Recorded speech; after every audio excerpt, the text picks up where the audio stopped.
Nope, we're not doing more work on the Avalanche this weekend. Yes, I did do photos on the Ranger, so that can get sold. Let's go do some work. All right, so the 442.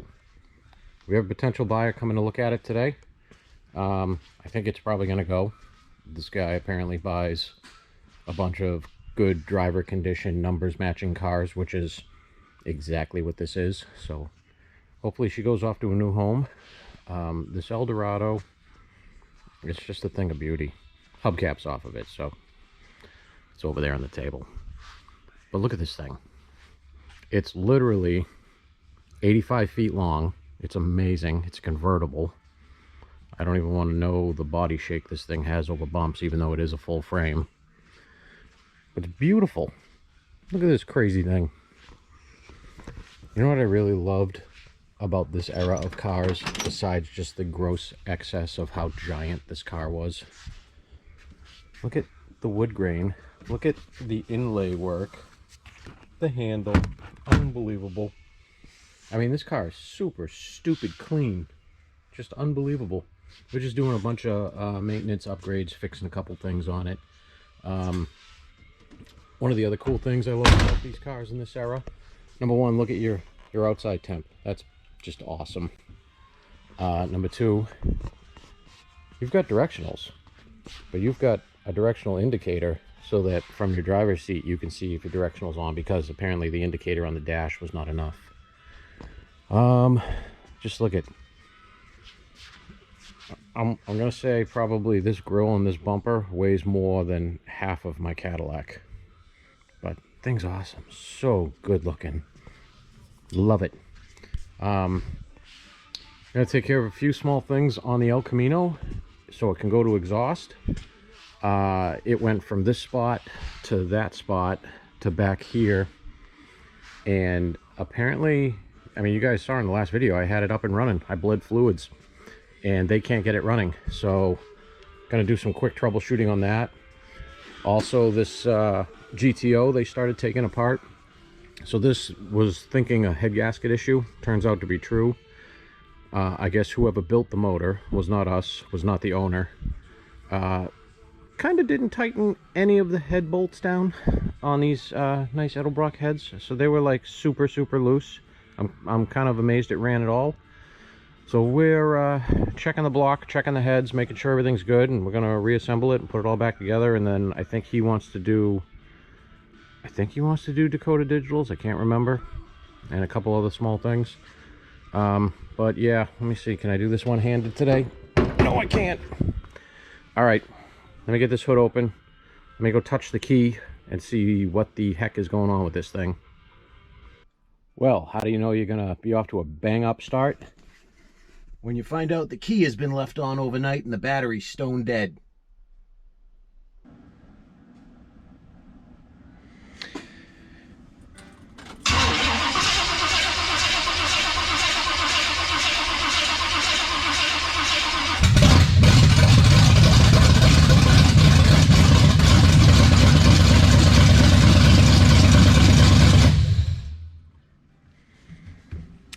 I think they flooded it out, because after going through a whole bunch of pinouts and checking my powers and grounds on my coil and on the Holly and everything, I went, okay, let me try this again. So I tried it again and it fired up. All right, I'm gonna go back over everything just to make sure, but like as far as you, oh, I turned the key back off, my bad. As far as you can see, we're all powered here, we're good. I do have spark while cranking. I just think it was flooded out. Plus, we're going to go into the main thing right now, which is we don't have an exhaust. We don't have an O2 sensor hooked up. We're running on whatever base map comes with the Holly, which is definitely not optimized. So I'm going to go around now and button some small stuff up and see what I can get finished on this. All right, I figured out the issue, which is obvious. Like I said, we got no O2 sensor in it right now. So right now, when it's actually running, because I started it back up to look, your air fuel is absolutely pegged rich, because the O2 sensor is sitting down there out in the open, so it's reading 100% oxygen and nothing else. So it's dumping all the fuel to try to recompensate for that. and it eventually will start up, but it's dumping so much fuel, it eventually is like after cranking forever. So I already told boss man we just need to get the exhaust on it so it can start doing its self-learning, and then we can dial everything in. But it does run. There she is. We knew that because we're waiting to get the exhaust on. We're going to mount the O2 sensor right here after the collector. I almost kind of want to just shove it in there just to verify, but I mean it's reading, you know, 35 positive, which means it's throwing all of the fuel at this thing. So I am just going to do first thing second and just go over all my fuel lines and make sure none of that has any leaks or anything, and tie this stuff up neatly. And then we're gonna go inside, and I have to hook up, there's one wire inside. I've got to hook up my I guess you can call it my air conditioning compressor sense wire, the one that ups the idle on the Holly when the AC is on, so it doesn't bog down. That's really the only wire I have to do on the inside. Everything else is done and wired, and then I'm going to put the car down and put that charger on it and let this thing charge up all the way. But other than that, it's going to be a very uneventful day, besides the fact that when I leave here, I'm actually leaving the Ranger here and grabbing an Uber and going to pick up the Cadillac to take that out of storage. So it's that time of the year already. All right, so we're all tied up out of the way of the exhaust and everything. Not the way I normally like to do all this stuff, but it's out of my hands. This is the powers that be. Just, this is the way it is. Sometimes you just roll with the punches. My plan was to notch out this support and run both lines in through there so they're completely shielded and we can go in there. And my plan was just my plan, I guess. I am trying for the life of me to find my other side of these connectors so I can actually connect the fans.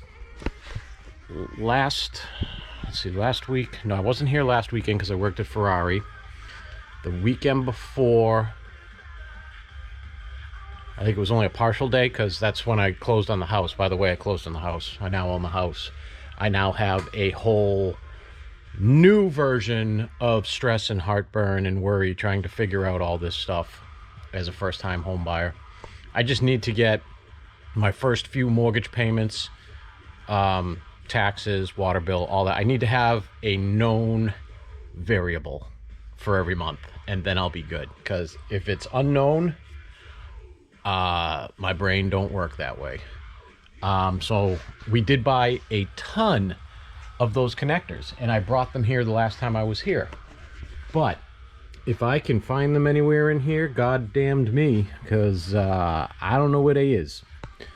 So I'm going to do some more looking to see if I can find them. If not, we're going to put it down, and I'm going to do that one last wire I told you I have to do up for the AC sense. Nope, I cannot find them.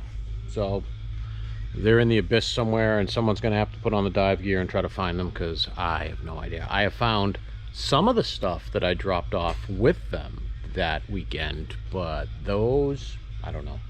So we're going to go inside, and we are going to do this connection. So this orange right here is your AC sense wire that comes off of your sniper, and this is actually wiring diagram through Vintage Air to hook sniper into Vintage Air, because it's such a commonly done thing where people have both of these systems. So we take this orange wire and we hook it into 85, which is our trigger wire. It's blue, onto the relay that's built into the Vintage Air harness. So we just hook it onto that. So when that trigger goes, it's a ground trigger, because there's your positive coming into that side. Go back to my electrical video if you want to find out more about this stuff. So that's your positive coming in, that's your ground trigger. So that gives you a ground signal on that orange wire that tells your IAC inside of your sniper to clock up a little bit and raise the idle a bit. So we're gonna dig that out of underneath the dash and do that now. And I'm gonna go see who just texted me. All right, we're under the dash. I'll show you. Here is my relay for the Vintage Air. Now, let me pull this down so we can see it here. This is the part that sucks about doing all this by yourself. You got no second set of hands. But as you can see on there, hopefully, there is a blue wire, and then there is another blue wire. But basically, the bigger blue wire is your power going out to your AC compressor clutch. And you can tell that by the way your input for your big power wires on this side go straight across. So it's crisscross. You know, I'm saying stuff here, probably not making a lot of sense, but the gist of it is we're going to take my orange wire from my Holly and hook it into this small blue wire here. All that wiring's done. It raises the idle amazingly. It's good, works just how it's supposed to. It's like it's magic. Twice I tried to do a video of it idling and then turning on the AC so you could hear the high idle kick up and everything. And twice the GoPro shut off on me. Apparently with the open headers it's just too loud and the GoPro says F you and shuts off.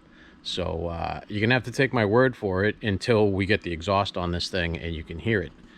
I don't know what else I have that I can finish up. So all the HVAC tubes that are inside that need to be run to this center vent, which we're going to have to epoxy in, that's right here. We're going to epoxy that into there because your mounting tabs are all broken. It's, I don't know, 50, 60-year-old plastic, and you can't find these, period, anywhere. Nowhere to be found. Doesn't matter. New, old stock, reproductions, they don't make them, period. So if you have an El Camino or a Chevelle that has this center vent in good condition, because some of them don't have a center vent, it's just a block off plate, but if you have this center vent and it's in good condition, hold on to that thing because it's gonna be worth some money. And like, not this customer, but we've had other customers, actually the Chevelle, we needed one and we paid all the money for that, for a vent. So I am going to, oh, so like I was saying, all these tubes have to be hooked back up. That is not going to be me. I am tapping myself out on wiring and getting this thing all set up. So I'm going to take another walk around the shop and see if I can find those fan connectors so I can get that done. And maybe, I'm actually not sure if this thing has transmission fluid and everything in it and enough so I could back it out of the shop to let it warm up fully and get the fans to cycle and everything. I've already commanded them on manually, set my settings so low on the Holly that they came on, so I know high and low speed do work, and it does work with the AC. All that stuff works. I just want the engine to actually warm up and watch it physically work. So I'm gonna figure that out. I gotta turn this charger down because it's got quite a lot of amps going through there right now, and the clamps are getting a little warm. Yeah, so I'm gonna take a walk around, see if I can find those connectors again. Wish me luck. Oh, while I'm walking around trying to find these connectors, I don't think I told you guys. So Barrett Jackson, Palm Beach, we did good. The 77 F100 and the 86 F150 went for, I think it was 20,000 and 21,000.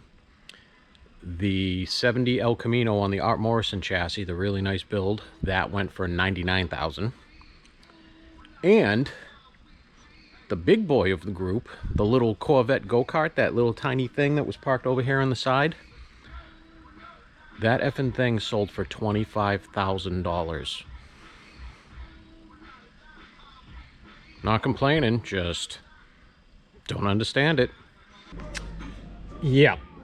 So when you've been walking around for the better part of 45 minutes looking for the box that has all these in them, and they were taken out of the box and put on the pegboard,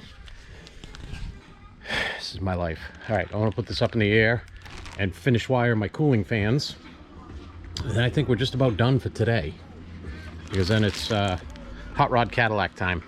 Not that one, mine.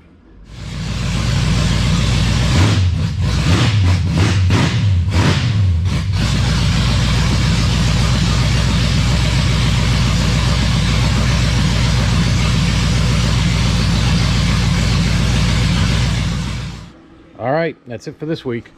So I let it warm completely up. Low speed fans kicked on. Low speed fans actually cooled it right back down, so that's awesome that it didn't have to kick into the high speed circuit at all. I'm going to charge the battery up a little bit, and then Tuesday, I think he said, it's off to exhaust, and then it'll be back, and then we can button up tons of other small stuff on it and get this one back to the customer. So that's a day. I gotta go pick up the hot rod Cadillac now and bring that back home, and then go home and list the Ranger for sale online and see how many Facebook spam replies I can get. But stay tuned. Lots of stuff going on. Just way too much stuff going on, really. But we are about to get in the middle of big time headway on Sunshine, on the 70 C10 no limit chassis. There's a lot that's about to happen fast. It's going to be like the back before Scottsdale, rushing to get everything done again. So stay tuned. Content coming, stress coming, heartburn coming, a lot of stuff coming.